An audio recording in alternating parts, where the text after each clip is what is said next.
વિદ્યાર્થી મિત્રો, આપણે પહેલું ચેપ્ટર વ્યવસ્થિત રીતે બધી જ થિયરી, ઉદાહરણના દાખલા, સ્વાધ્યાયના દાખલા, વધારાના સ્વાધ્યાયના દાખલા આપણે પૂર્ણ કર્યા. એના MCQના પણ વિડીયો ટૂંક જ સમયમાં તમને એ બનાવવામાં આવશે. હવે આજે આપણે ચેપ્ટર 2ની શરૂઆત કરીશું. વિદ્યાર્થી મિત્રો, આ પણ એક બહુ સરળ ચેપ્ટર છે.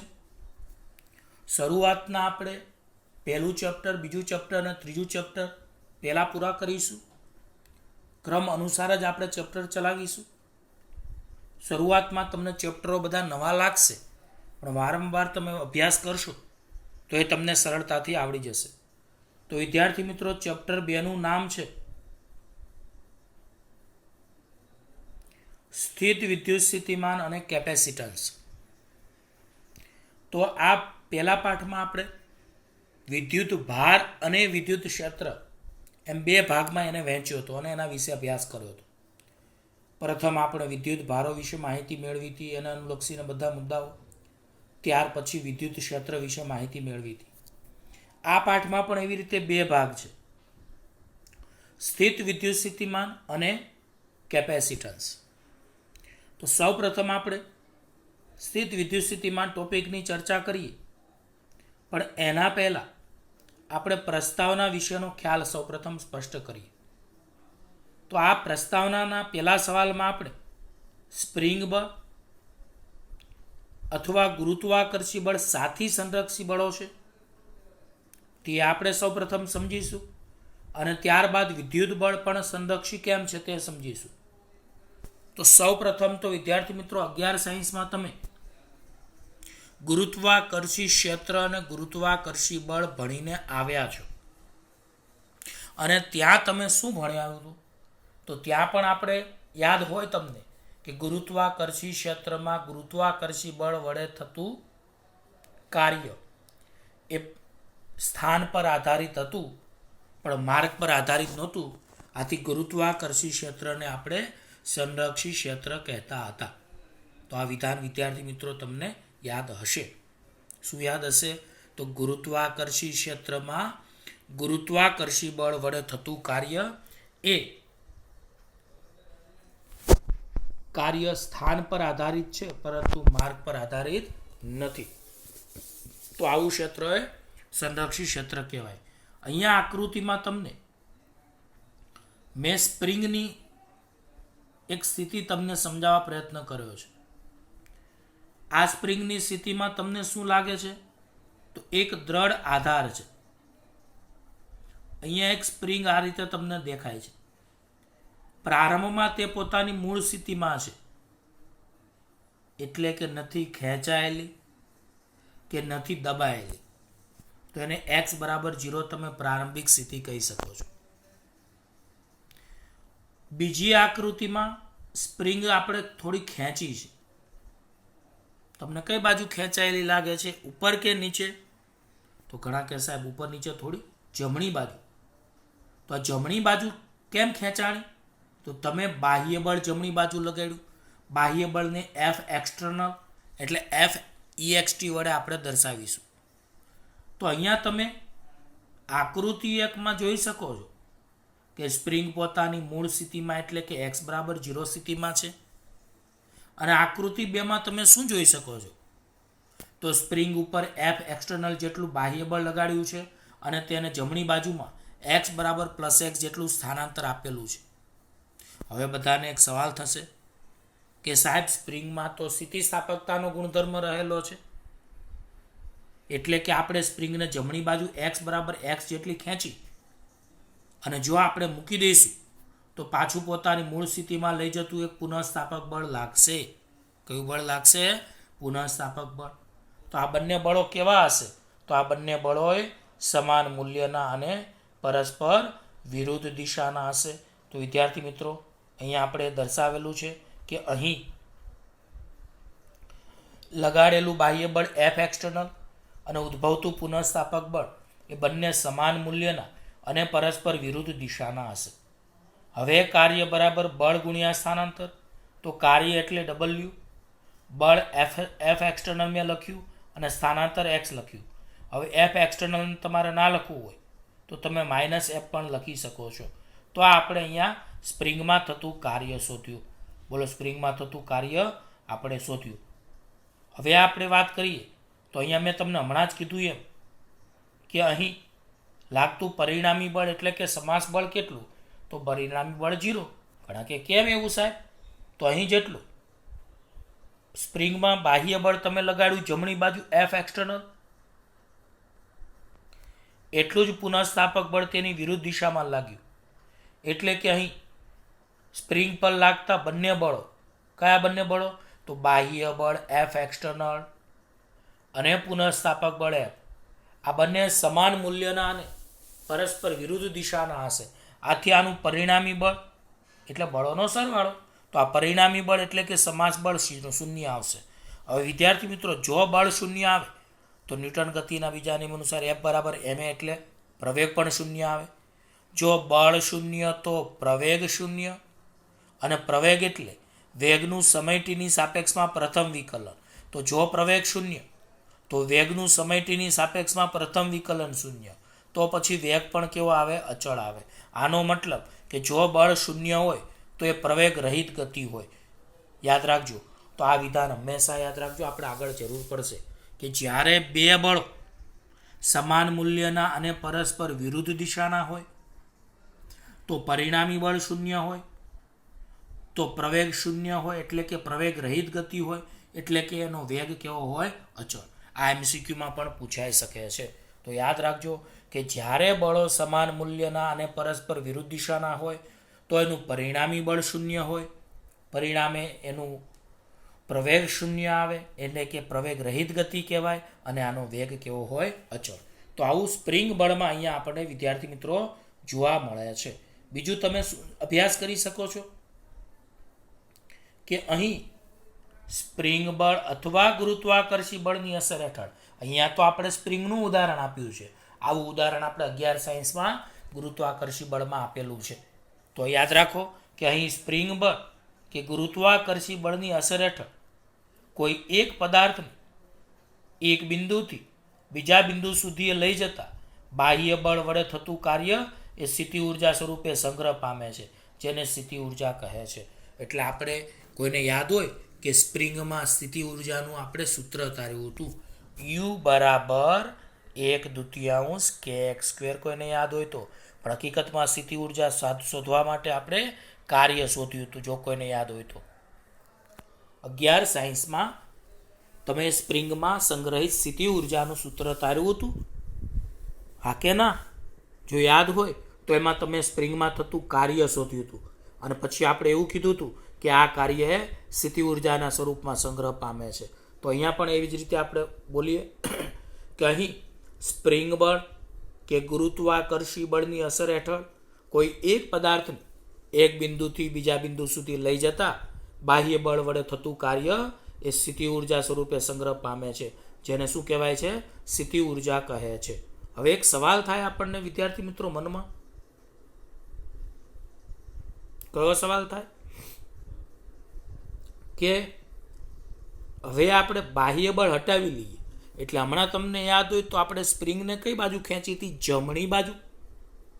એટલે કે સ્પ્રિંગમાં આપણે જમણી બાજુ બાહ્ય બળ લગાડ્યું હતું. આપણે હમણાં સ્પ્રિંગને કઈ બાજુ ખેંચી હતી? જમણી બાજુ. એટલે કે જમણી બાજુ બાહ્ય બળ લગાડ્યું હતું. હવે વિદ્યાર્થી મિત્રો વિચારો કે હું જો બાહ્ય બળ હટાવી લઉં તો સ્પ્રિંગ કઈ બાજુ જવાની? તો ઘણા કે સાહેબ ડાબી બાજુ. ઓકે, તો આમાં કઈ ઉર્જાનું કઈ ઉર્જામાં રૂપાંતર થશે? તો સ્થિતિ ઉર્જાનું ગતિ ઉર્જામાં રૂપાંતર થશે. ખ્યાલ આવ્યો વિદ્યાર્થી મિત્રો? તો સ્પ્રિંગને તમે જમણી બાજુ જે બાહ્ય બળ લગાડ્યું હતું એ બાહ્ય બળ તમે જો હટાવી લો તો સ્પ્રિંગ ડાબી બાજુ જશે. પરંતુ અહીંયા તમે કહી શકો કે સ્થિતિ ઉર્જા એનું રૂપાંતર ગતિ ઉર્જામાં થાય છે. તો અહીંયા કહ્યું છે કે હવે બાહ્ય બળ હટાવી લેતા સ્થિતિ ઉર્જાનું ગતિ ઉર્જામાં રૂપાંતર થાય છે. આથી કહી શકાય, તમે જ કહો મને, કે જો સ્થિતિ ઉર્જાનું ગતિ ઉર્જામાં રૂપાંતર થાય તો કઈ ઉર્જા ઘટે? તો સ્થિતિ ઉર્જા ઘટે, ગતિ ઉર્જા વધે. પરંતુ સ્થિતિ ઉર્જા અને ગતિ ઉર્જાનો સરવાળો તો અચળ જ રહે છે. એનો મતલબ આ પ્રયોગમાં યાંત્રિક ઉર્જા એટલે કે કુલ ઉર્જા એટલે કે સ્થિતિ ઉર્જા અને ગતિ ઉર્જાનો સરવાળો અચળ રહે છે. ટૂંકમાં એક ઉર્જા ઘટે છે સ્થિતિ ઉર્જા, તો સામે ગતિ ઉર્જા વધે છે, પરંતુ બેનો સરવાળો અચળ રહે છે, એટલે કે યાંત્રિક ઉર્જાનું સંરક્ષણ થાય. અને વિદ્યાર્થી મિત્રો, જેમાં યાંત્રિક ઉર્જાનું એટલે કે કુલ ઉર્જાનું સંરક્ષણ થતું હોય તો તેવા બળો એ સંરક્ષી બળો જ હોય. અને આવું આપણે 11 સાયન્સમાં સાબિત કર્યું હતું વિદ્યાર્થી મિત્રો કે ગુરુત્વાકર્ષી બળ એ સંરક્ષી બળ છે. આવી જ રીતે સ્પ્રિંગ બળ પણ એ સંરક્ષી બળ છે. તો આપણે સ્પ્રિંગ બળ અને ગુરુત્વાકર્ષી બળ એ સંરક્ષી બળો છે તેવો ખ્યાલ એ આપણે પ્રશ્ન નંબર 1માં આ સ્પષ્ટ કર્યો. હવે આપણે આગળ વિચારવાનું છે કે વિદ્યુત બળ પણ સંરક્ષી બળ છે, એવું કેવી રીતે? તો એના માટે આપણે અભ્યાસ કરીએ. તો વિદ્યાર્થી મિત્રો, તમે જોઈ ગયા કે સ્પ્રિંગ બળ અને ગુરુત્વાકર્ષી બળ સંરક્ષી બળ છે. તો અહીંયા હું તમને એક વાત કહું કે ગુરુત્વાકર્ષી બળ તમે કયું જાણો છો? F બરાબર G m1m2/r². ગુરુત્વાકર્ષી બળને આપણે Fg વડે દર્શાવીએ. વિદ્યુત બળને તમે શું જાણો છો? તો Fe બરાબર K/Q1Q2/r², કુલમનો નિયમ. તો આ બે સરખા જેવા છે વિદ્યાર્થી મિત્રો. ગુરુત્વાકર્ષી બળ અંતરના વર્ગના વ્યાસ પ્રમાણમાં, તો વિદ્યુત બળ પણ અંતરના વર્ગના વ્યાસ પ્રમાણમાં. ગુરુત્વાકર્ષી બળ દળના ગુણાકારના સમપ્રમાણમાં, તો વિદ્યુત બળ એ વિદ્યુત ભારના ગુણાકારના સમપ્રમાણમાં. આ પરથી કહી શકાય કે તમે જો દળને બદલે વિદ્યુત ભાર લઈ શકો, દળને બદલે શું લઈ શકો? વિદ્યુત ભાર લઈ શકો છો. આમ અહીં બંને બળો એ સમતુલ્ય બળો છે. તો પછી કહી શકાય કે જો ગુરુત્વાકર્ષી બળ એ સંરક્ષી બળ હોય તો વિદ્યુત બળ પણ સંરક્ષી બળ હોય. આને સમમિતિ એટલે સરખાપણું કહી શકાય છે. તો અહીંયા કહ્યું છે કે ગુરુત્વાકર્ષી બળ અને વિદ્યુત બળ એ એકબીજાને સમતુલ્ય છે, એટલે કે ગુરુત્વાકર્ષી બળ એ અંતરના વર્ગના વ્યાસ પ્રમાણમાં છે, તેવી જ રીતે વિદ્યુત બળ એ અંતરના વર્ગના વ્યાસ પ્રમાણમાં છે. જેવી રીતે ગુરુત્વાકર્ષી બળ Fg એ દળના ગુણાકારના સમપ્રમાણમાં છે, તેવી જ રીતે વિદ્યુત બળ પણ એ વિદ્યુત ભારના ગુણાકારના સમપ્રમાણમાં છે. આમ કહી શકાય વિદ્યાર્થી મિત્રો કે દળના બદલે જો વિદ્યુત ભાર લેવામાં આવે તો આપણે વિદ્યુત સ્થિતિ ઉર્જા સમજી શકાય છે. આમ ગુરુત્વાકર્ષી ક્ષેત્ર અને વિદ્યુત ક્ષેત્ર એ પણ કેવા ક્ષેત્રો છે? સંરક્ષી ક્ષેત્રો છે. તો આ પ્રથમ સવાલમાં આપણે સ્પ્રિંગ બળ સંરક્ષી બળની વાત કરી. ગુરુત્વાકર્ષી બળ સંરક્ષી બળ છે એવું 11 સાયન્સમાં ભણી ગયા હતા. અને આમ જોઈ ગયા કે ગુરુત્વ બળ અને વિદ્યુત બળ સરખા છે. આમ અહીં આપણે કહી શકીએ કે ગુરુત્વાકર્ષી ક્ષેત્ર અને વિદ્યુત ક્ષેત્ર પણ એ સંરક્ષી ક્ષેત્ર હોવા જોઈએ. હવે આપણે થોડું ડિટેલમાં સમજીએ. પ્રશ્ન 1 વિદ્યાર્થી મિત્રો આપણે અહીંયા પૂરેપૂરો ભણાવ્યો. હવે પ્રશ્ન 2, કોઈ પણ પાઠ શરૂ થાય શરૂઆતમાં વિદ્યાર્થી મિત્રો પ્રસ્તાવના જેવા સવાલો હોય છે. તો હવે આપણે પ્રશ્ન 2 ની વાત કરીએ. સ્થિત વિદ્યુત ક્ષેત્રમાં કાર્ય અને વિદ્યુત સ્થિતિ ઉર્જાની સમજૂતી આપો. સ્થિત વિદ્યુત ક્ષેત્રમાં થતું કાર્ય અને વિદ્યુત સ્થિતિ ઉર્જાની આપણે સમજૂતી આપવી છે. તો સૌથી પહેલા વિદ્યાર્થી મિત્રો અહીંયા હું તમને એક વાત સમજાવું, આકૃતિ બરાબર તમે સમજો.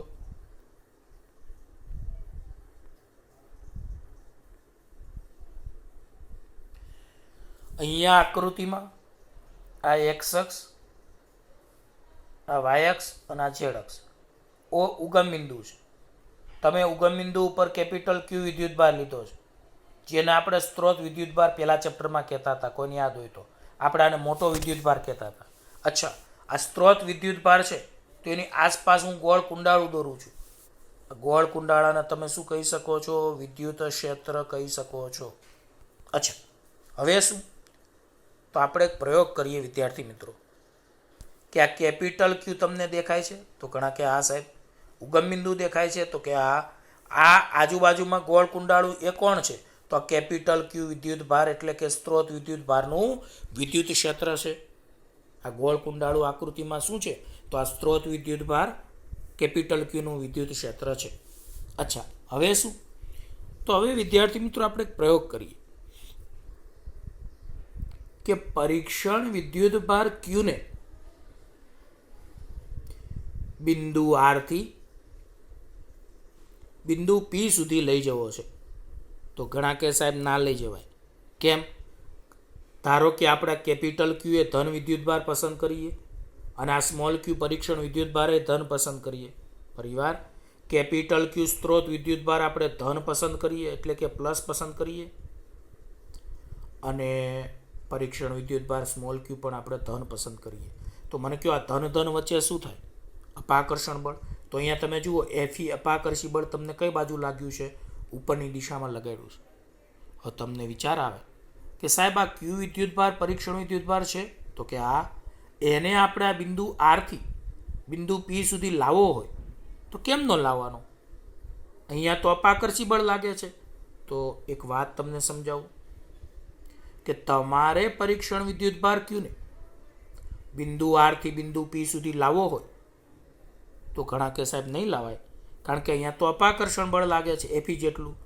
ભલે ને અપાકર્ષી બળ લાગે પણ આપણે અપાકર્ષણ વિરુદ્ધ બાહ્ય બળ એફ એક્સટર્નલ લગાડીને લઈ આવીએ તો ઘણા કે એ તો ચાલે, પણ અહીંયા પરિણામી બળ શૂન્ય થવું જોઈએ. તો હમણાં મેં તમને ઓલું સ્પ્રિંગનું ઉદાહરણ આપ્યું હતું કે સ્પ્રિંગમાં પુનઃસ્થાપક બળ કઈ બાજુ લાગતું હતું? ડાબી બાજુ, અને લગાડેલું બાહ્ય બળ જમણી બાજુ હતું. આ બંને બળો સમાન મૂલ્યના અને પરસ્પર કેવા હતા? વિરુદ્ધ. તો અહીંયા પણ વિદ્યાર્થી મિત્રો એવું જ થશે કે અપાકર્ષી વિદ્યુત બળ એફઈ અને બાહ્ય બળ એફઈ એફ એક્સટર્નલ બંને સમાન મૂલ્યના અને પરસ્પર વિરુદ્ધ દિશામાં હશે. એટલે તમે એફ એક્સટર્નલ બરાબર અહીંયા પણ એ માઇનસ એફઈ લઈ શકો છો. અહીંયા પણ પરિણામી બળ 0 આવશે. પરિણામી બળ 0 આવશે તો પ્રવેગ શૂન્ય હશે, એટલે કે અહીંયા પણ પ્રવેગ રહિત ગતિ થશે અને વેગ અચળ હશે. અચ્છા, તો હવે બધાને ખ્યાલ આવી ગયો વિદ્યાર્થી મિત્રો. તો અહીં ક્યુ કોણ છે? સ્ત્રોત વિદ્યુતભાર છે, એને આપણે ઉગમ બિંદુ પર મૂકેલો છે, એનું વિદ્યુત ક્ષેત્ર આજુબાજુમાં હશે. હવે પરીક્ષણ વિદ્યુતભાર ક્યુને તમે બિંદુ આરથી બિંદુ પી સુધી લાવો તો તમારે બાહ્ય બળ એફ એક્સટર્નલ લગાડવું પડશે. આ બાહ્ય બળ એ અપાકર્ષી વિદ્યુત બળના મૂલ્ય જેટલું જ પણ તેની વિરુદ્ધ દિશામાં હશે. તો એનું આપણે અહીંયા થોડોક વિદ્યાર્થી મિત્રો વિચાર કર્યો છે. તો અહીંયા વર્ણન છે, તમે વ્યવસ્થિત રીતે આરામથી સમજી શકો છો. તો સૌથી પહેલાં તો ધારો કે ઉગમ બિંદુ ઓ પર મૂકેલા ક્યુ વિદ્યુતભારને લીધે ઉદ્ભવતા વિદ્યુત ક્ષેત્ર કેપિટલ ઈનો વિચાર કરો. ધારો કે ઉગમ બિંદુ ઓ પર મૂકેલા ક્યુ વિદ્યુતભારને લીધે ઉદ્ભવતા વિદ્યુત ક્ષેત્ર ઈનો વિચાર કરો. હવે આપણે હમણાં જે આકૃતિમાં મેં સમજાવ્યું એ મુદ્દો અહીંયા લખ્યો છે. હવે ધારો કે એક પરીક્ષણ વિદ્યુતભાર ક્યુને આપણે આર બિંદુથી પી બિંદુ સુધી તેના પર ક્યુને કારણે લાગતા અપાકર્ષણ બળની વિરુદ્ધમાં કાર્ય કરીને લાવવો છે. હવે ધારો કે એક પરીક્ષણ વિદ્યુતભાર સ્મોલ ક્યુને આપણે આર બિંદુથી પી બિંદુ સુધી તેના પર કેપિટલ ક્યુને કારણે લાગતા અપાકર્ષણ બળની વિરુદ્ધમાં કાર્ય કરીને લાવવો છે. તો અહીંયા હું તમને કહી શકું કે અપાકર્ષણ બળ વિદ્યાર્થી મિત્રો ક્યારે લાગે? તો અહીંયા કહ્યું છે કે આકૃતિના સંદર્ભમાં આવું ત્યારે જ બનશે કે જ્યારે કેપિટલ ક્યુ અને સ્મોલ ક્યુ એ બંને કાં તો ધન હોય કાં તો બંને ઋણ હશે. અહીં આપણે નિશ્ચિતતા માટે કેપિટલ ક્યુ અને સ્મોલ ક્યુ બંને ધન લીધા છે. તો મેં હમણાં તમને આકૃતિમાં કીધું હતું કે બંને આપણે કેવા પસંદ કર્યા છે? ધન. કોણ બંને? તો કેપિટલ ક્યુ પણ ધન પસંદ કર્યો છે અને પરીક્ષણ વિદ્યુતભાર સ્મોલ ક્યુ પણ ધન પસંદ કર્યો છે. તો આકૃતિના સંદર્ભમાં આવું ત્યારે જ બનશે કે જ્યારે કેપિટલ ક્યુ અને સ્મોલ ક્યુ બંને કાં તો ધન હોય અને કાં તો બંને ઋણ હોય. તો અહીં નિશ્ચિતતા માટે આપણે કેપિટલ ક્યુ અને સ્મોલ ક્યુ એ બંને કેવા પસંદ કર્યા છે? એ ધન પસંદ કર્યા છે. હવે આપણે વાત કરીએ વિદ્યાર્થી મિત્રો, તો આ તો હમણાં જ તમે મુદ્દો ભણી ગયા એટલે તમને લગભગ યાદ જ હશે કે અહીં પરીક્ષણ વિદ્યુતભાર સ્મોલ ક્યુને બિંદુ આરથી બિંદુ પી સુધી લાવવામાં આવે છે ત્યારે તેના પર કોઈ ચોખ્ખું બળ લાગતું નથી. મેં હમણાં તમને કીધું ને, કારણ કે બાહ્ય બળ એફ એક્સટર્નલ અને વિદ્યુત બળ એફઈ એ બંને સમાન મૂલ્યના અને પરસ્પર કેવા હશે? વિરુદ્ધ હશે. તો અહીં પરિણામી બળ લાગતું નથી, એટલે કે પ્રવેગ પણ નથી, એટલે કે તે ખૂબ નાની પરંતુ અચળ ઝડપથી લાવવામાં આવે છે. આવું તમે વિચારી શકો છો. તો અહીં વિદ્યુતભાર સ્મોલ ક્યુને બિંદુ આરથી બિંદુ પી લાવવામાં આવે છે ત્યારે તેના પર કોઈ જ ચોખ્ખું બળ લાગતું નથી અને તેને પ્રવેગ નથી, એટલે કે તેને ખૂબ નાની પરંતુ અચળ ઝડપથી લાવવામાં આવે છે. આ પરિસ્થિતિમાં બાહ્ય બળ એફ એક્સટર્નલ વડે થયેલું કાર્ય વિદ્યુત બળ એફઈ વડે થતા કાર્યના ઋણ મૂલ્ય જેટલું હોય છે. તો મેં હમણાં જ તમને કીધું કે અહીં બંને બળો જ સમાન મૂલ્યના અને પરસ્પર વિરોધી દિશાના છે. તો પછી તમે કહી શકો કે આ પરિસ્થિતિમાં બાહ્ય બળ એફ એક્સટર્નલ વડે થયેલું કાર્ય એ વિદ્યુત બળ એફઈ વડે થતા કાર્યના ઋણ મૂલ્ય જેટલું હોય છે અને આ કાર્ય એ વિદ્યુત ભાર ક્યુની વિદ્યુત સ્થિતિ ઉર્જા સ્વરૂપે સંગ્રહ પામે છે. અને હવે આપણે આગળ વાત કરીએ વિદ્યાર્થી મિત્રો, આ તો તમે ભણી ચૂક્યા છો. તમે જ વિચારો કે જો પી પર પહોંચીને આપણે બાહ્ય બળ દૂર કરવામાં આવે તો વિદ્યુત બળ એ તે વિદ્યુત ભાર સ્મોલ ક્યુને કેપિટલ ક્યુથી કેવો લઈ જશે? દૂર લઈ જશે. કારણ કે સમજણ ના પડી સાહેબ. તો યાદ કરો કે તમે બિંદુ આરથી ક્યાં જતા હતા? બિંદુ પી. કોને લઈ જતા હતા? તો પરીક્ષણ વિદ્યુત ભાર સ્મોલ ક્યુને. શું કરીને? બાહ્ય બળ એફ એક્સટર્નલ લગાડીને. તો સામે કયું બળ લાગતું જ હતું? વિદ્યુત બળ લાગતું જ હતું. પરિવાર, તમે પરીક્ષણ વિદ્યુત ભાર સ્મોલ ક્યુને બિંદુ આરથી બિંદુ પી સુધી લઈ જતા? તો કે આ લઈ જતા હતા ને. પણ કેવી રીતે? તો બાહ્ય બળ એફ એક્સટર્નલ લગાડીને. ઘણા કે કેમ બાહ્ય બળ લગાડવું પડ્યું? કારણ કે સામે અપાકર્ષી બળ વિદ્યુત બળ હતું જ. હવે તમે વિચારો કે લગાડેલું બાહ્ય બળ તમે હટાવી લો, આ બળ હોય જ નહીં તો શું થાય? તો ઘણા કે આ ક્યુ વિદ્યુત ભાર જે પી પર પહોંચ્યો હતો, હા, તો એ પીથી પછી પાછો એને ક્યાં લઈ જશે? આર પાસે લઈ જશે. એટલે અહીંયા જે કેપિટલ ક્યુ હતો એનાથી કેવો લઈ જશે? દૂર લઈ જશે. તો તમે કહી શકો છો કે જો પી પર પહોંચીને બાહ્ય બળ એટલે એફ એક્સટર્નલ દૂર કરવામાં આવે તો વિદ્યુત બળ એ તે વિદ્યુત ભાર સ્મોલ ક્યુને કેપિટલ ક્યુથી ક્યાં લઈ જશે? દૂર લઈ જશે. કારણ કે વિદ્યુત બળ એ ક્યાં લાગે છે? તો વિદ્યુત બળ એફઈ એ કેપિટલ ક્યુથી દૂર લાગે છે. તો તમે પરીક્ષણ વિદ્યુત ભાર ક્યુને પહેલા બિંદુ આરથી બિંદુ પી સુધી લઈ ગયા બાહ્ય બળ લગાડીને, પણ જો બાહ્ય બળ તમે હટાવી લો તો વિદ્યુત બળને કારણે આ સ્મોલ ક્યુ વિદ્યુત ભાર એ હવે ક્યાં જશે? તો ક્યુથી દૂર, એટલે કે પીથી આર જશે. તો એ આપણે અહીંયા સમજાયું. તો હવે તમે કહી શકો છો કે જો પી પર પહોંચીને બાહ્ય બળ દૂર કરવામાં આવે તો વિદ્યુત બળ, તો બાહ્ય બળ એટલે કે એફ એક્સટર્નલ દૂર કરવામાં આવે તો વિદ્યુત બળ એટલે કે એફ એ તે વિદ્યુત ભાર સ્મોલ ક્યુને કેપિટલ ક્યુથી દૂર લઈ જશે. કારણ કે અપાકર્ષણ લાગે છે. અને હવે સામાન્ય એક સૂત્ર આપણે કહીએ વિદ્યાર્થી મિત્રો, તમને એટલી તો ખબર હશે કે કાર્ય બરાબર બળ ગુણ્યા સ્થાનાંતર. બોલો, કાર્ય બરાબર કયું સૂત્ર? બળ ગુણ્યા સ્થાનાંતર. તો મને કહો, સ્મોલ ક્યુ વિદ્યુત ભારને બિંદુ આરથી બિંદુ પી સુધી લઈ જતા બાહ્ય બળ વડે થતું કાર્ય, તો કાર્યની જગ્યાએ ડબલ્યુ આરપી. આરપી કેમ? આરથી પી લઈ જતા થતું કાર્ય. હવે અહીંયા બળની જગ્યાએ એફ એક્સટર્નલ, સ્થાનાંતરની જગ્યાએ ડીઆર, સંકલન સ્વરૂપ આપણે લઈએ તો અહીંયા આરથી પી લખી શકો છો. તો વિદ્યાર્થી મિત્રો, આ કાર્યનું સૂત્ર કેવી રીતે આવ્યું? તો કાર્ય બરાબર બળ ગુણ્યા સ્થાનાંતર. તો કાર્ય એટલે ડબલ્યુ આરપી, બળ એટલે એફ એક્સટર્નલ, સ્થાનાંતર એટલે ડીઆર. તો કાર્ય એટલે ડબલ્યુ આરપી, બળ એટલે એફ એક્સટર્નલ અને સ્થાનાંતર એટલે ડીઆર. પણ અહીંયા તમે આરથી પી સુધી લઈ જાવશો તો આ રીતે ગાણિતિક સ્વરૂપમાં આ રીતે લખાય કે ક્યુ વિદ્યુત ભારને બિંદુ આરથી બિંદુ પી સુધી લઈ જતા બાહ્ય બળ વડે થતું કાર્ય ડબલ્યુ આરપી એટલે આરથી પી સુધી લઈ જતા થતું કાર્ય. અને સૂત્ર કેમ આવ્યું? તો બળ ગુણ્યા સ્થાનાંતર. બાહ્ય બળ એફ એક્સટર્નલ, સ્થાનાંતર ડીઆર, સંકલનની લિમિટ આરથી પી. પણ તમે વિદ્યાર્થી મિત્રો બાહ્ય બળ અને વિદ્યુત બળ સમાન મૂલ્યના અને પરસ્પર વિરુદ્ધ છે, માટે એફ એક્સટર્નલ ના લખવા હોય તો એની જગ્યાએ તમે માઇનસ એપી લખો તો આ બળમાં આગળ વિદ્યાર્થી મિત્રો શું આવી જશે? માઇનસ આવી જશે. કારણ કે તમે એફ એક્સટર્નલની જગ્યાએ શું લખો છો? માઇનસ એફી. તો આ સૂત્ર ડબલ્યુ આરપી બરાબર માઇનસ આર થી પી એફઈ ડીઆર થઈ જશે. પરંતુ તમે વિદ્યુત ક્ષેત્રનું સૂત્ર પહેલા ચેપ્ટરમાં ભણી ગયા, ઈ બરાબર એફ અપોન ક્યુ, ક્યુને આ બાજુ લાવો તો ક્યુઈ બરાબર એફ. તો તમે અહીંયા વિદ્યુત બળ એફઈની જગ્યાએ ક્યુઈ લખી શકો છો. આમ અહીંયા આપણે આ સૂત્ર યાદ રાખજો કે ડબલ્યુ આરપી બરાબર માઇનસ આર થી પી ક્યુઈ ડીઆર. અને આ કાર્ય એ વિદ્યુત સ્થિતિ ઉર્જા સ્વરૂપે શું થાય છે? સંગ્રહ પામે છે. તો આ કાર્ય વિદ્યુત સ્થિતિ ઉર્જા સ્વરૂપે સંગ્રહ પામે છે. તો આ કાર્ય આપણને સ્થિતિ ઉર્જા આપે. એટલે અહીંયા તમારે ડબલ્યુ આરપીની જગ્યાએ યુ લખી નાખવાનું, બાકી જમણી બાજુ તો એમની એમ જ. તો બધા વિદ્યાર્થી મિત્રોએ આ સૂત્ર યાદ રાખવાનું છે. અહીંયા હું ફરીવાર લખું છું કે સ્મોલ ક્યુ વિદ્યુત ભારને બિંદુ આર થી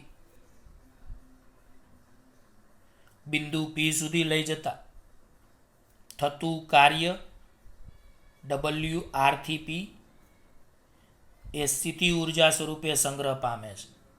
એટલે એના બરાબર સૂત્ર માઇનસ આર થી પી અને તમે હમણાં ભણી ગયા એમ ક્યુઈ અને ડીઆર. તો આ કેવી રીતે તારવ્યું એ તો મેં તમને વિદ્યાર્થી મિત્રો હમણાં સમજાવ્યું, પણ આ સૂત્ર યાદ રાખજો. ફરીવાર, પરીક્ષણ વિદ્યુત ભાર સ્મોલ ક્યુને બિંદુ આર થી બિંદુ પી સુધી લઈ જતા થતું કાર્ય એટલે કે ડબલ્યુ આર થી પી બરાબર યુ સ્થિતિ ઉર્જા. કારણ કે અહીં થતું કાર્ય એ સ્થિતિ ઉર્જા સ્વરૂપે સંગ્રહ પામે છે. તો અહીંયા કાર્ય બરાબર સ્થિતિ ઉર્જા બરાબર માઇનસ આર થી પી ક્યુઈ ડીઆર તમને મળ્યું. તો વિદ્યાર્થી મિત્રો, આ આપણે સ્થિતિ ઉર્જાની વાર્તા અહીંયા પૂરી કરી. હવે આપણે એક સાથે 2 વાર જ સમજાવી દઈશું, એટલે બીજી વાર સમજાવવાની આપણે જરૂર પડશે નહીં. હવે આપણે પ્રશ્ન નંબર 3ની વાત કરીએ વિદ્યાર્થી મિત્રો. વિદ્યુત સ્થિતિ ઉર્જાના તફાવત સમજાવો અને તેને લગતા અગત્યના મુદ્દાઓ લખો. વિદ્યુત સ્થિતિ ઉર્જાનો તફાવત સમજાવો અને તેને લગતા અગત્યના મુદ્દાઓ. તો આ તો બહુ સરળ છે, હમણાં જ આપણે ભણી ગયા વિદ્યાર્થી મિત્રો.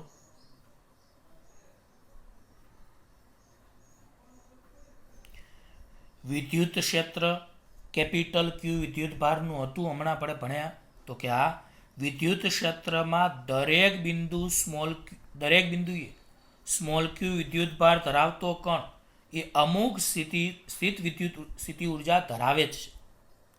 વિદ્યુત ક્ષેત્રમાં કોઈ પણ વિદ્યુત ક્ષેત્ર હોય, ગમે તે વિદ્યુત ભારનું, કોઈ પણ વિદ્યુત ક્ષેત્રમાં દરેક બિંદુએ સ્મોલ ક્યુ વિદ્યુત ભાર ધરાવતો જો કોઈ કણ હોય તો તે અમુક વિદ્યુત સ્થિતિ ઉર્જા ધરાવે જ, જેનું સૂત્ર આપણે હમણાં જ ભણી ગયા. કયું ભણી ગયા? તો ડબલ્યુ આરપી બરાબર માઇનસ ઇન્ફિગ્રેશન આર થી પી ક્યુઈ ડીઆર. તો વિદ્યુત ક્ષેત્ર કોઈ પણ હોય, કોઈ પણ વિદ્યુત ક્ષેત્રમાં દરેક બિંદુએ સ્મોલ ક્યુ વિદ્યુત ભાર ધરાવતો કણ એ અમુક સ્થિતિ ઉર્જા ધરાવે જ છે.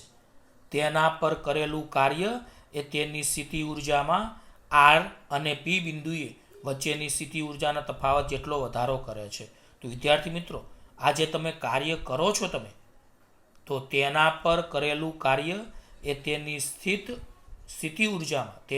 સ્થિતિ ઉર્જામાં આર અને પી બિંદુઓ વચ્ચેની સ્થિતિ ઉર્જાના તફાવત જેટલો વધારો કરે છે. તો તમે અહીંયા કાર્યની જગ્યાએ કાર્ય ન લખવું હોય તો તમે બિંદુ આર અને બિંદુ પી વચ્ચેનો વિદ્યુત સ્થિતિ ઉર્જાનો તફાવત પણ લખી શકો છો.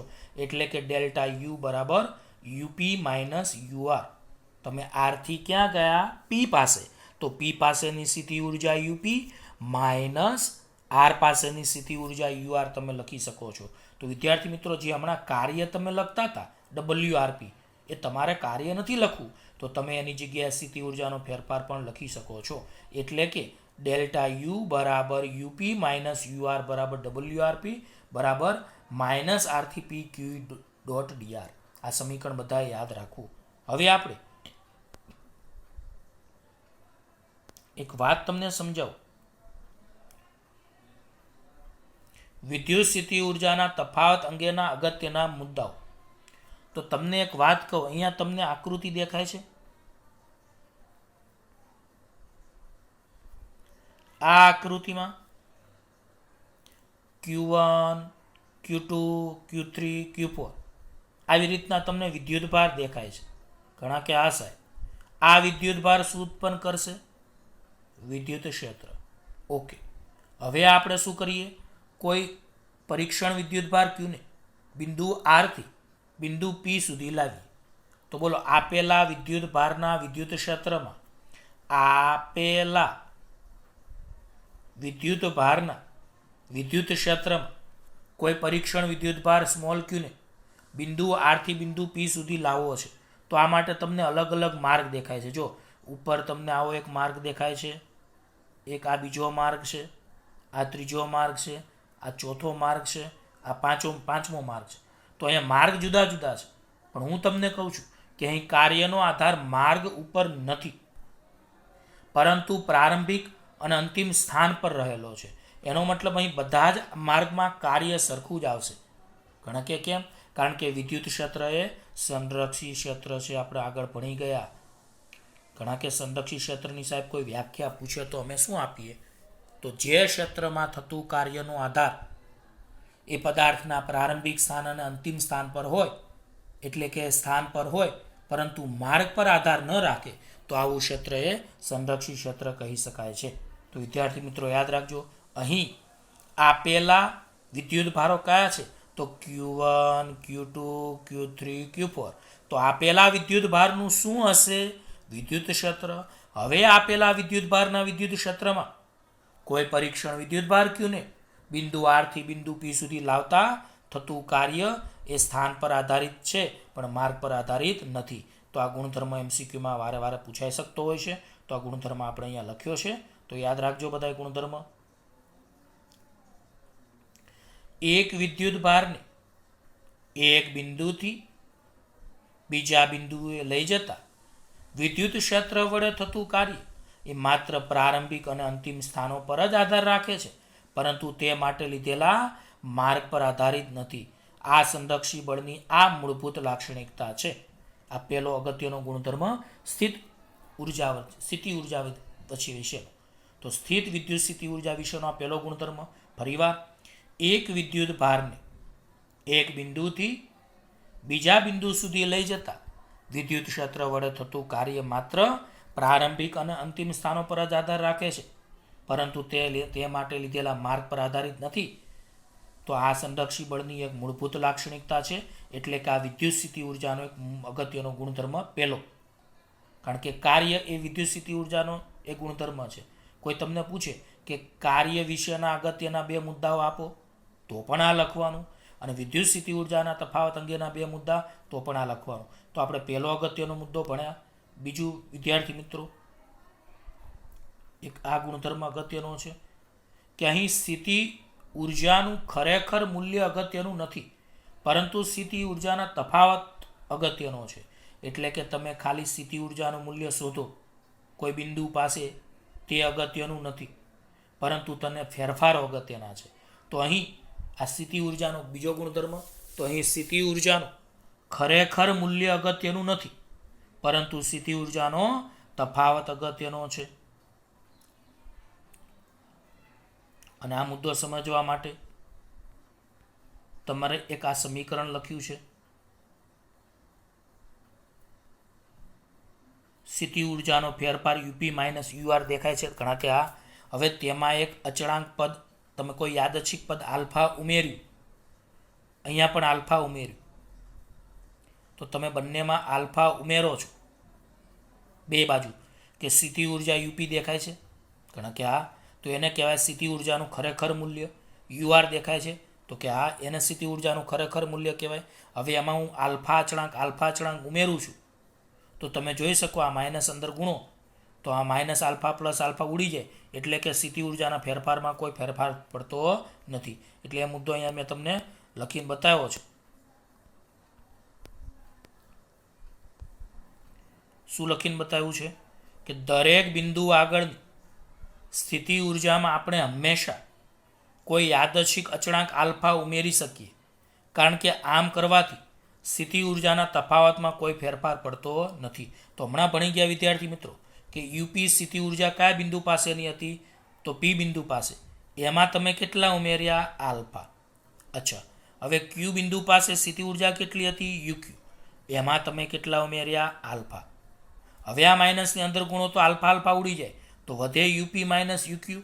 આનો મતલબ કે સ્થિતિ ઉર્જાના ફેરફારમાં કોઈ ફેરફાર થતો નથી. તો આ મુદ્દો એમસીક્યુમાં પૂછી શકે કે દરેક બિંદુ આગળની સ્થિતિ ઉર્જામાં આપણે હંમેશા કોઈ યાદચ્છિક અચળાંક આલ્ફા ઉમેરી શકીએ છીએ, કારણ કે આમ કરવાથી સ્થિતિ ઉર્જાના તફાવતમાં કોઈ જ ફેરફાર થતો નથી. અને માટે તમે અહીંયા કહી શકો છો, શું કહી શકો છો વિદ્યાર્થી મિત્રો? તો UP plus infinity minus UR plus infinity બરાબર યુપી માઇનસ યુઆર. હવે કામ કરીએ. તમે એક વસ્તુ બરાબર યાદ રાખજો, 11 સાયન્સમાં જો કોઈને યાદ હોય તો અનંત અંતરે ગુરુત્વીય સ્થિતિ ઉર્જા શૂન્ય હતી. યાદ હોય તો અનંત અંતરે ગુરુત્વીય સ્થિતિ ઉર્જા શૂન્ય હતી. એમ અહીંયા અનંત અંતરે સ્થિત વિદ્યુત સ્થિતિ ઉર્જા પણ શૂન્ય લઈ શકાય. આ પસંદગી સાથે જો આપણે કામ કરીએ કે બિંદુ આરને જ અનંત અંતરે લઈ લઈએ. તમે વિદ્યુત ભારને બિંદુ આરથી ક્યાં લાવતા હતા? બિંદુ પી સુધી. હવે હું એક કામ કરું, બિંદુ આરને ઇન્ફિનિટિવ લઈ લો, તો તમે પેલું સૂત્ર કયું જાણતા હતા? ડબલ્યુ આર થી પી બરાબર યુપી માઇનસ યુઆર. તો મેં અહીંયા જો આરની જગ્યાએ ઇન્ફિનિટિવ લખ્યું છે, અહીંયા આરની જગ્યાએ ઇન્ફિનિટિવ. તો અનંત અંતરે સ્થિતિ ઉર્જા કેટલી હોય? શૂન્ય. તો અહીંયા બરાબર કેટલા લખી શકાય? યુપી. આનો મતલબ તમે હવે સ્થિત વિદ્યુત સ્થિતિમાનની વ્યાખ્યા આપી શકશો. તો હું ફરીવાર બોલું છું કે અનંત અંતરે સ્થિત વિદ્યુત સ્થિતિ ઉર્જા શૂન્ય હોય. એમસીક્યુમાં યાદ રાખજો. તો અનંત અંતરે સ્થિત વિદ્યુત સ્થિતિ ઉર્જા શૂન્ય લઈએ. આ પસંદગી સાથે જો આપણે બિંદુ આરને અનંત અંતરે લઈએ તો સમીકરણ 1 જે પેલું હતું એની પરથી તમે શું કરી શકો? તો યુ ઇન્ફિનિટી, તમારે સૂત્ર કયું હતું? ડબલ્યુ આર થી પી બરાબર યુપી માઇનસ યુઆર હતું. આમાં તમારે આરની જગ્યાએ ઇન્ફિનિટી મૂકવાના છે. તમે જોઈ શકો જ્યાં તમને આર દેખાતું હતું ત્યાં તમારે ઇન્ફિનિટી મૂકવાના છે. તો ડબલ્યુ ઇન્ફિનિટીવથી પી બરાબર યુપી માઇનસ ઇન્ફિનિટી. હવે અનંત અંતરે સ્થિતિ ઉર્જા 0 એટલે અહીંયા 0, તો બરાબર યુપી લઈ શકાય. એનો મતલબ અહીંયા અનંત અંતરેથી થતું કાર્ય એ યુપી જેટલું આવ્યું. તો આ સ્થિતિ ઉર્જા વિશેની આપણે વાત કરી, તો સ્થિત વિદ્યુત સ્થિતિ ઉર્જા વિશેની અગત્યની વાત કરી. હવે આજનો એક લાસ્ટ સવાલ, 5 મિનિટનું કામ છે વિદ્યાર્થી મિત્રો. પણ આ સવાલ સમજાવતા પહેલાં હું તમને એક બરાબર સમજાવી દઉં. 11 સાયન્સમાં જો તમને યાદ હોય તો તમે કદાચ યાદ હોય તો અહીંયા તમારા લોકોએ પૃથ્વી હતી અને આ પૃથ્વીનું ગુરુત્વાકર્ષી ક્ષેત્ર હતું, અને ત્યાં મેં ગુરુત્વીય સ્થિતિમાન ભણાવ્યું હતું. ગુરુત્વીય સ્થિતિમાન અને ગુરુત્વીય સ્થિતિમાનની સંજ્ઞા ફાઈ હતી, અને ફાઈ બરાબર મેં ડબલ્યુ અપોન તમને દળ એમ યાદ રખાયું હતું. યાદ હોય તો કે એકમ દળ દીઠ થતા કાર્યને ગુરુત્વીય સ્થિતિમાન કહે છે. અને આનો એકમ ગુરુત્વીય સ્થિતિમાનનો તો જૂલ પ્રતિ કયો હતો? કિલોગ્રામ હતો. પારિમાણિક સૂત્રની તો બધું આવડે છે. તો વિદ્યાર્થી મિત્રો હું 11 સાયન્સનું એક 5 મિનિટ વાત કરીશ ગુરુત્વીય સ્થિતિમાનની, તો જ તમને વિદ્યુત સ્થિતિમાનમાં ખબર પડશે. તો વિદ્યાર્થી મિત્રો અહીંયા પૃથ્વી છે, આ પૃથ્વીનું ગુરુત્વાકર્ષી ક્ષેત્ર છે. હવે કોઈને યાદ હોય તો અનંત અંતરેથી તમે ગુરુત્વીય સ્થિતિમાનની વ્યાખ્યા શું આપી હતી? તો અનંત અંતરેથી એકમ દળના પદાર્થને પૃથ્વીના ગુરુત્વાકર્ષી ક્ષેત્રની વિરુદ્ધ પ્રવેગ રહિત લાવવા માટે કરવા પડતા કાર્યને ગુરુત્વીય સ્થિતિમાન કહે છે. એટલે તમે શોર્ટકટમાં ગુરુત્વીય સ્થિતિમાન ફાઈ બરાબર શું લખતા હતા?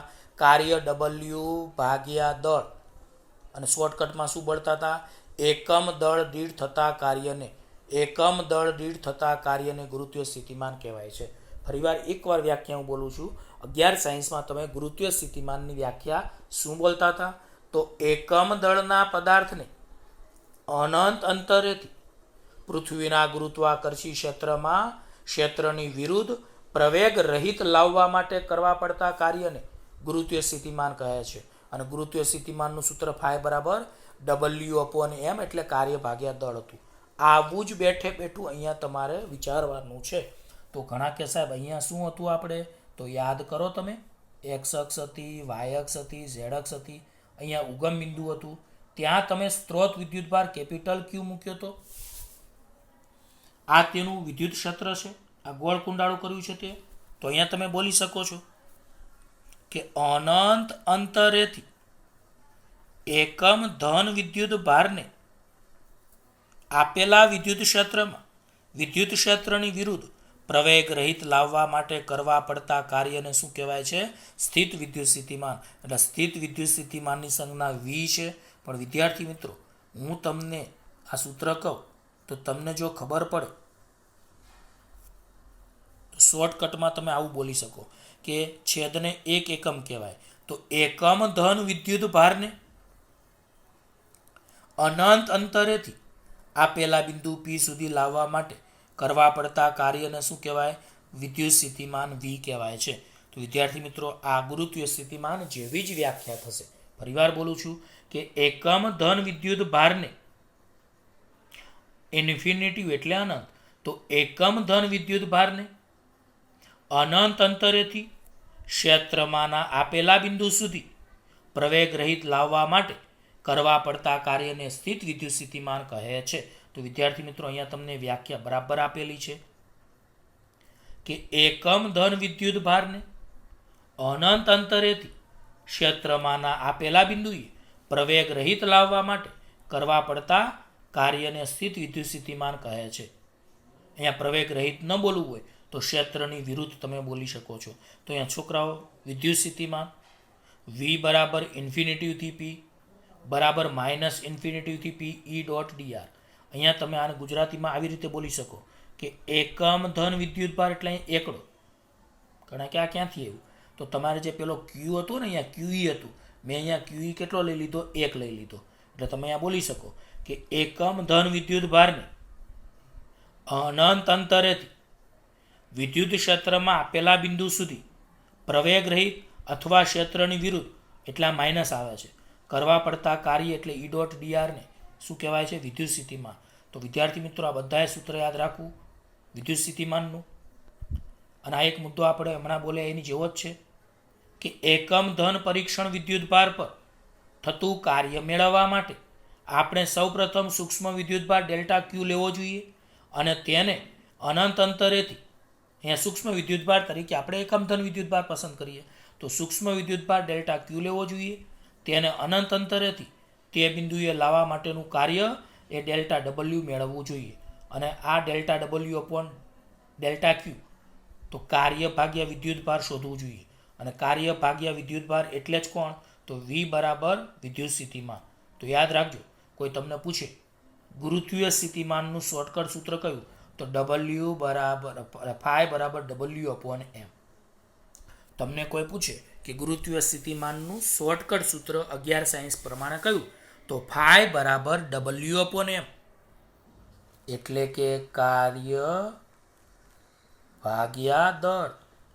અને ગુરુત્વીય સ્થિતિમાનની શોર્ટકટ વ્યાખ્યા એકમ દળ દીઠ થતા કાર્યને ગુરુત્વીય સ્થિતિમાન કહે છે. એવી જ રીતે તમને કોઈ પૂછે કે વિદ્યુત સ્થિતિમાન એટલે શું? તો એકમ ધન વિદ્યુત ભાર દીઠ થતા કાર્યને શું કહેવાય? વિદ્યુત સ્થિતિમાન. એટલે કોઈ તમને શોર્ટકટ સૂત્ર પૂછે કે વિદ્યુત સ્થિતિમાન એટલે શું? તો કાર્ય ભાગ્યા વિદ્યુત ભાર. તો અહીંયા તમને લોકોને કહ્યું છે થોડુંક વૈજ્ઞાનિક રીતે કે એકમ ધન પરીક્ષણ વિદ્યુત ભાર પર થતું કાર્ય મેળવવા માટે, તો એકમ ધન પરીક્ષણ વિદ્યુત ભાર થતું કાર્ય એટલે વિદ્યુત સ્થિતિમાન. ચોખ્ખે ચોખ્ખું નથી કીધું વિદ્યુત સ્થિતિમાન મેળવવા માટે, પણ વિદ્યુત સ્થિતિમાન એટલે એકમ ધન પરીક્ષણ વિદ્યુત ભાર પર થતું કાર્ય. તો એકમ ધન પરીક્ષણ વિદ્યુત ભાર પર થતું કાર્ય મેળવવા માટે આપણે સૂક્ષ્મ વિદ્યુત ભાર ડેલ્ટા ક્યુ લેવો જોઈએ. તેને અનંત અંતરેથી તે બિંદુએ લાવવા માટેનું કાર્ય ડેલ્ટા ડબલ્યુ મેળવવું જોઈએ. અને આ પરથી ડેલ્ટા ડબલ્યુ અપોન ડેલ્ટા ક્યુ તમને મળી શકે છે. અને અહીં તમે લોકો જાણો જ છો એ પ્રમાણે કે આ સમગ્ર માર્ગ પર દરેક બિંદુએ બાહ્ય બળ તે બિંદુએ પરીક્ષણ વિદ્યુત ભાર પર લાગતા વિદ્યુત બળ જેટલું અને તેની વિરુદ્ધ દિશામાં હોવું જોઈએ. આ તો આપણને ખબર જ છે, કારણ કે તો જ પ્રવેગ રહિત થાય ને. યાદ કરો, કે અહીં બે બળો કયા, તો કે બાહ્ય બળ એફ એક્સટર્નલ અને વિદ્યુત બળ એફઈ, આ બંને સમાન મૂલ્યના અને પરસ્પર વિરુદ્ધ દિશાના હશે તો પરિણામી બળ શૂન્ય થશે. બળ શૂન્ય થશે તો પ્રવેગ શૂન્ય થશે, તો પ્રવેગ રહિત સ્થિતિ આવશે. તો અહીંયા લખ્યું છે કે આ સમગ્ર માર્ગ પર દરેક બિંદુએ બાહ્ય બળ એટલે એફ એક્સટર્નલ એ તે બિંદુએ પરીક્ષણ વિદ્યુતભાર પર લાગતા વિદ્યુત બળ એટલે કે એફઈ જેટલું અને તેની વિરુદ્ધ દિશામાં હોવું જોઈએ. અને તમને કોઈ પૂછે કે સ્થિત વિદ્યુત સ્થિતિમાનનો એકમ શું થાય, તો વિદ્યાર્થી મિત્રો હમણાં મેં સ્થિત વિદ્યુત સ્થિતિમાનનું શોર્ટકટ સૂત્ર કીધું કે V બરાબર W/Q. વિદ્યુત સ્થિતિમાનનો એકમ તો અહીંયા વોલ્ટની યાદમાં વોલ્ટ લેવાય છે, જેની સંજ્ઞા V છે. W એટલે કાર્યનો એકમ જૂલ, વિદ્યુતભાર Qનો એકમ કુલમ એટલે જૂલ પ્રતિ કુલમ થશે. તો અહીંયા તમારે લખ્યું છે કે સ્થિત વિદ્યુત સ્થિતિમાનનો એકમ. તો સ્થિત વિદ્યુત સ્થિતિમાનનો એકમ કયો, તો વોલ્ટ. કેમ, તો સ્થિત વિદ્યુત સ્થિતિમાનનું સૂત્ર V છે, V બરાબર W/Q. તો સ્થિત વિદ્યુત સ્થિતિમાનની સંજ્ઞા V છે. V એટલે સ્થિત વિદ્યુત સ્થિતિમાન, તેનો એકમ વોલ્ટ છે એટલે એના યાદમાં આપણે V લખી શકીએ. W એટલે કાર્ય તો એનો એકમ જૂલ છે અને વિદ્યુતભાર Qનો એકમ કુલમ. તો તમને કોઈ પૂછે કે સ્થિત વિદ્યુત સ્થિતિમાનનો એકમ શું, તો વોલ્ટ અથવા બીજો એકમ જૂલ પ્રતિ કુલમ. જૂલનું પારિમાણિક સૂત્ર m1L2T-2, કુલમ એટલે T1A1. એટલે આના આધારે સાદુરૂપ આપતા સ્થિત વિદ્યુત સ્થિતિમાનનું પારિમાણિક સૂત્ર m1L2T-3 અને A-1 આવે. તો વિદ્યાર્થી મિત્રો, આ પહેલા ચેપ્ટરમાં આપણે એ તો વાર્તા પૂરી જ કરી હતી. હવે આ ચેપ્ટર 2નો આપણે આજે પહેલો લેક્ચર આજે ગયો છે કે જેમાં આપણે પ્રસ્તાવના અને થોડાક સવાલો ભણાવ્યા છે. તો આ વિડીયો તમે 2 વાર જોજો અને મેં જે તમને PDF આપી છે એમાંથી મોઢે કરજો અને 2 વાર વિડીયો જોશો એટલે ઓલમોસ્ટ ખબર પડી જશે. અને પછી એકવાર તમે PDFમાંથી જોઈ મોઢે કરી અને એકવાર તમે લખી નાખજો. ઓકે.